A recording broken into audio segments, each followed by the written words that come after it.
Bien, buenas noches. Buenas noches, queridos estudiantes. En la noche de hoy vamos a estar hablando acerca de lo que es el aislamiento hospitalario. Como introducción a lo que es el aislamiento hospitalario, la unidad número 3, el concepto de aislamiento para personas con enfermedades contagiosas se ha practicado desde la antigüedad, como se ve en la Biblia, con la descripción de las comunidades en que se aislaba a los leprosos en aquellos tiempos de hace muchos años, más de 200 años atrás. Aunque en la actualidad sabemos que la lepra no es contagiosa, que se consideraban de riesgo para la comunidad.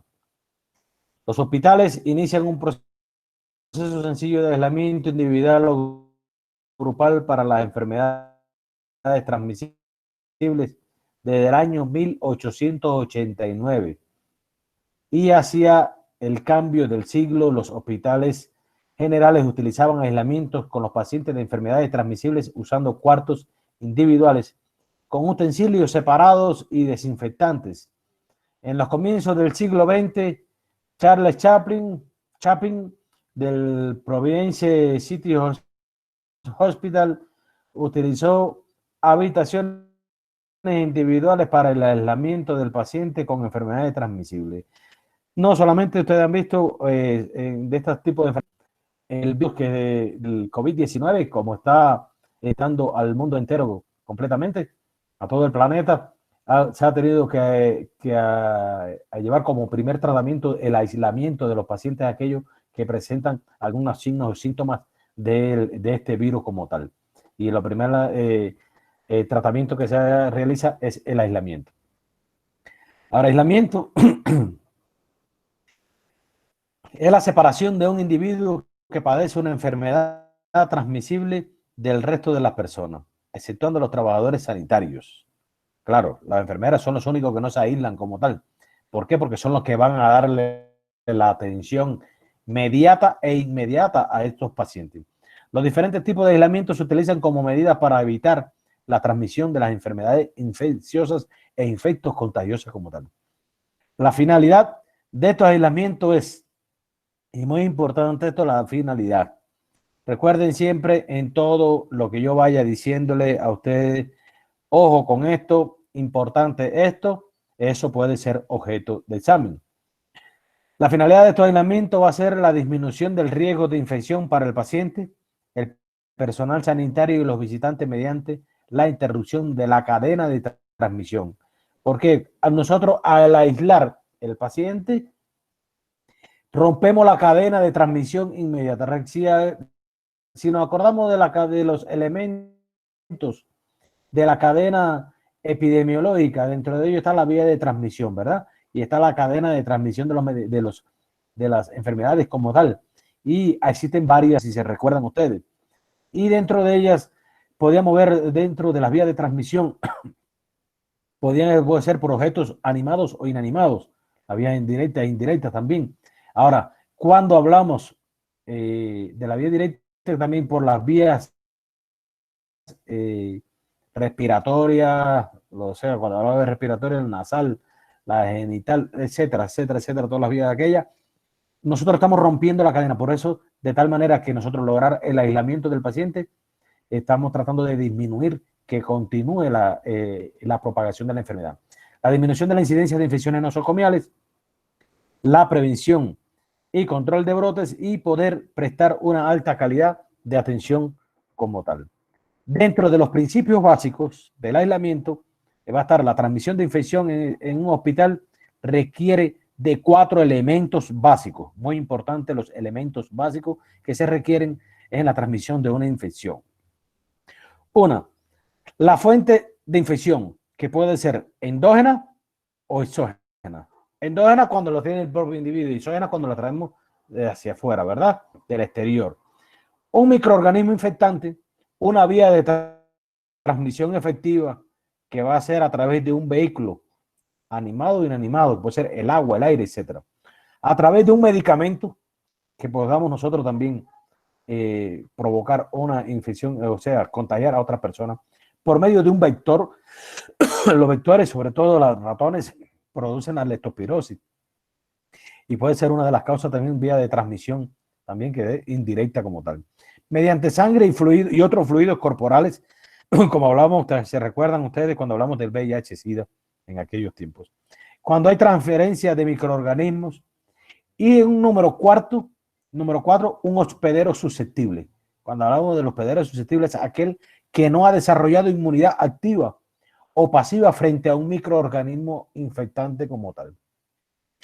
Si ustedes se recuerdan en epidemiología, cuando dábamos en la historia natural de la enfermedad, que existía un periodo prepatogénico, que era el periodo de incubación, el periodo patogénico y el periodo postpatogénico. Que cuando el virus, pues la gente causal, se ponía en contacto con el huésped como tal y en dependencia de del sistema inmunológico, de la inmunidad que tenga, los niveles de inmunológicos y de inmunoglobulina como tal y era resistente, no lo atacaba y entonces no se producía la enfermedad. Es ahí la explicación de aquello cuando dimos en epidemiología.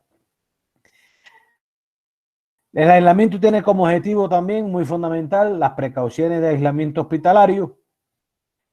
Buscan siempre cortar la cadena de la transmisión del agente infeccioso, disminuir la incidencia de infección nosocomial, prevenir y o controlar brotes, racionalizar el uso de recursos y mantener calidad en la atención en el hospital como tal o en la institución donde esté. Dentro de las características de las precauciones está que puede ser selectivo, no es invasivo, es insustituible, interviene en todo el equipo de salud, son económicas, no requieren para su aplicación recomendación u orden médica como tal. La o sea, cuando hablamos de estos objetivos que no requieren orden médica, simplemente la enfermera o el enfermero, inmediatamente que veo un paciente que puede ser caso sospechoso de algún tipo de virus, por ejemplo, en este que estamos viendo hoy en día, lo primero no necesita la indicación de un médico para decir de que te lo vamos a aislar. Están en todas las facultades. Dentro de la clasificación de las precauciones están las precauciones estándares que van a ser aquellas que son las que se aplican a los siguientes fluidos. Dígase la sangre, el semen, el líquido pericárdico, líquido peritoneal, líquido pleural, líquido sinovial, leche materna y la saliva como tal. La protección personal, según la necesidad, todos saben cuáles son las medidas de bioseguridad, el uso del gorro, la protección facial, la bata o el delantal de plástico o los mandiles, como ustedes le dicen, el uso de guantes, de mascarilla, etcétera, etcétera. Se debe disminuir el riesgo de accidentes, no enfundar las agujas ya utilizadas, utilizar sistemas libres de agujas en lo posible, utilizar un cauterio cada vez que sea indicado, pasar los instrumentos cortantes en una bandeja de transferencia, remojar exhaustivamente el sitio afectado con aguja, lavar con agua y jabón el lugar afectado y reportar el incidente a salud ocupacional si existiera algún accidente Doctor, como tal de una inmediato. preguntita. Ahora bien, dentro de las precauciones, Doctor, sí, dígame, por ejemplo, ahí lo que decía, dígame, dice ahí dígame, le que escucho. toca tener precaución con algunos líquidos y ahí estaba la leche materna. ¿Por qué también va dentro de como líquidos que se debe tener precauciones? Ahí, en precauciones, Sí, está la leche materna. sí, precauciones en sí, déjame explicarte. Hay que tener precauciones en aquellos pacientes que puedan tener algún virus o alguna enfermedad que pueda hacerle transmitir tanto al recién nacido, que es en el tiempo que le da la leche materna al niño. ¿Ve? No ponerlo en contacto. Por eso ahí lo elemental es obviar la lactancia materna. Se suspende la lactancia materna de inmediato, siempre y cuando el paciente tenga alguna enfermedad infectocontagiosa, hay que aislar a la madre del bebé y no se le permite darle, se suspende de inmediato la lactancia materna. Es por eso. Sí, sí, Doc, ahí sí ¿Entendiste, le, Anita? A ver, por favor, sí, necesito sí que me le entendí, respondan cuando yo doctor. le hable. Ya, ya, está bien. Ya. Ahora, dentro de las precauciones por contacto están las precauciones, estas que agrupan las precauciones entéricas de la calcificación anterior de piel y heridas con microorganismos multiresistentes. Se recomienda el uso de guantes, tapaboca y bata cuando se va a tener contacto directo con el paciente. O sea, usar todas las medidas de bioseguridad que ustedes saben o ya ustedes conocen. El lavado de manos es absolutamente necesario antes y después de tocar el paciente. Siempre hay que hacer, cada vez que vayamos a tocar a un paciente o vayamos a realizar cualquier proceder de enfermería, antes y después tenemos que realizarnos lavado con organización adecuada, que en ese paciente específico aplicamos precauciones de contacto. Se debe instruir al paciente y dar a conocer a la familia o visitante los objetivos de las precauciones que aplicamos en el paciente a fin de lograr la colaboración de ellos en el juicioso seguimiento de las medidas adoptadas. En las precauciones por gota, esta transmisión ocurre cuando partículas mayores de 5 micras generadas al hablar, toser o estornudar quedan suspendidas en el aire hasta 1 metro de distancia al hablar y hasta 4 metros al toser o estornudar. Fíjense que a veces nosotros decimos hay que aguardar la distancia de 1 metro, 1,5 metros o 2 metros, pero muchos virus o en muchas ocasiones hay que tratar de estar hasta 4 metros. ¿Por qué? Porque no es lo mismo cuando estamos hablando que de momento tose una persona y puede llegar hasta 4 metros de distancia como tal, las microgotas de saliva como tal. Lanzada o corta distancia y no permanecen en el aire. Ejemplo, meningitis, estafilococo aureus, etc. Ahora, en las precauciones por aerosol, existen partículas menores de 5 micras que permanecen en el ambiente. Ejemplo, el de la varicela, el herpes, el zóster, el H1N1 y la tuberculosis pulmonar. Pero en este es de mayor de 5 micras, que este sí permanece en el ambiente con mayor facilidad que los otros porque es mayor peso molecular. Dentro de las especificaciones están el cuarto aislado con presión negativa de aire, puerta cerrada, ventanas abiertas si no existe el tal sistema, tapaboca de alta eficiencia, transporte del paciente limitado en caso necesario, colocarle los tapabocas N95, las mascarillas, como le dicen aquí también, de alta eficiencia, pata solo si hay riesgo de salpicadura,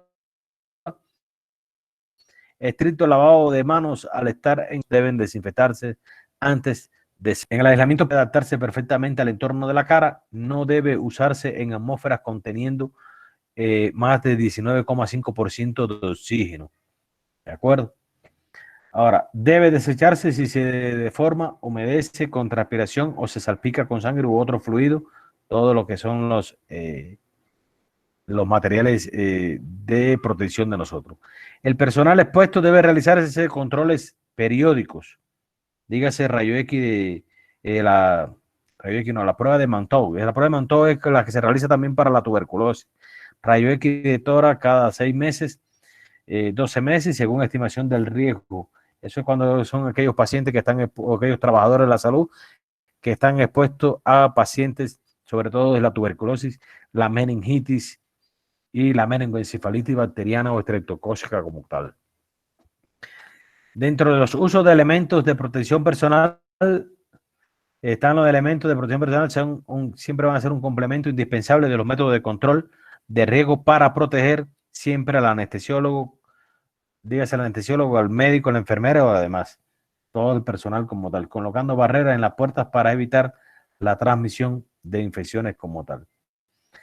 El uso de mascarilla y protectores oculares, uso de mascarilla buconasal, el uso de braceras, uso de guantes, delantal de caucho, polainas, gorro, etcétera, todas las medidas de bioseguridad que ustedes dicen. Dentro de las normas de bioseguridad, no se las voy a dar lectura aquí completamente porque ya ustedes eso lo vienen dando desde la unidad número 1 y no lo voy a atiborrar con todo esto. Pero sí siempre hay que tener en cuenta y son muy importantes siempre en todos los exámenes, como aquel que dice, y en todas las evaluaciones le van a estar saliendo las normas de bioseguridad para cualquier área, no solamente para la área de cirugía, como lo dice aquí. El procedimiento de lavado de las manos, que se deben de realizar para el correcto lavado de las manos de ustedes. Ahora, el aislamiento del paciente, cuando un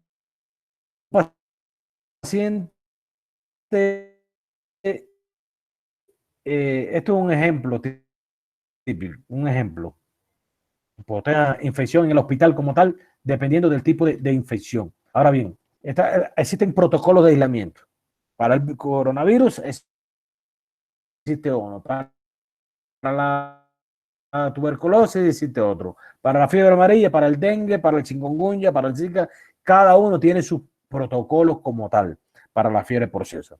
Dentro de los protocolos, primero es aislar al paciente en una habitación individual, no debe de compartir habitación con nadie más y tiene prohibida las visitas totalmente, no puede recibir visitas de ningún tipo, ni de familiares, ni de amigos, ni nada, solamente el personal sanitario, dígase personal sanitario, médico y enfermera, y aquella auxiliar general que vaya a, disculpe, a hacer los métodos de desinfección, de asepsia y antisepsia del hogar.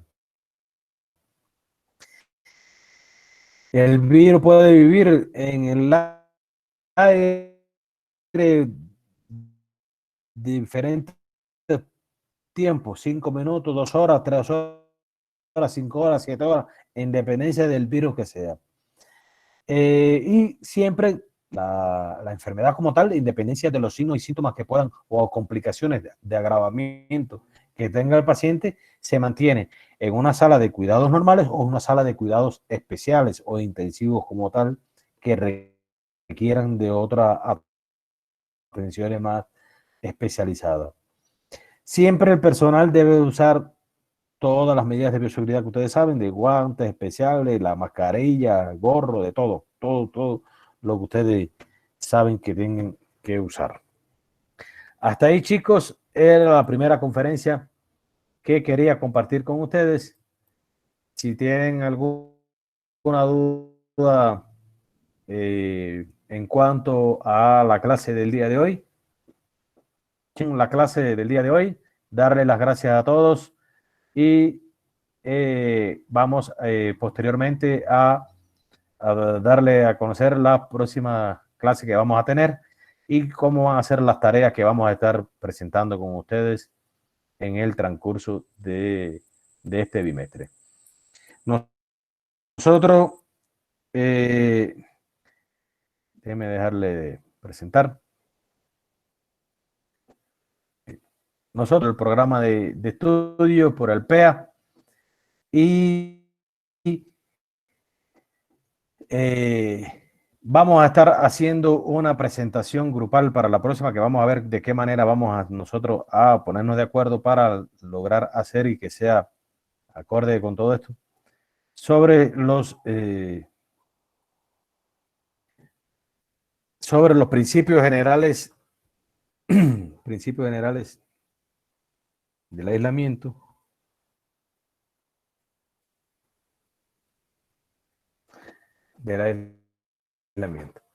A ver, nosotros vamos a estar preparándonos para hacer las 3 tareas, que vamos a tener 2 tareas, que la vamos a hacer por equipos. ¿Cómo la van a defender? Todo el mundo se va a preparar en los temas que le vamos a dar. Esos temas los van a subir ustedes a la plataforma. Lo van a subir a la plataforma normalmente. Lo van a subir a la plataforma los 2 temas. Aunque a mí no me toque el tema número 2, pero yo tengo que aprendérmelo y tengo que hacerlo porque vamos a hacer preguntas cruzadas de esto. ¿De acuerdo? Ahora, entonces, vamos a pasar a la segunda parte. Gracias a todos y nos vemos.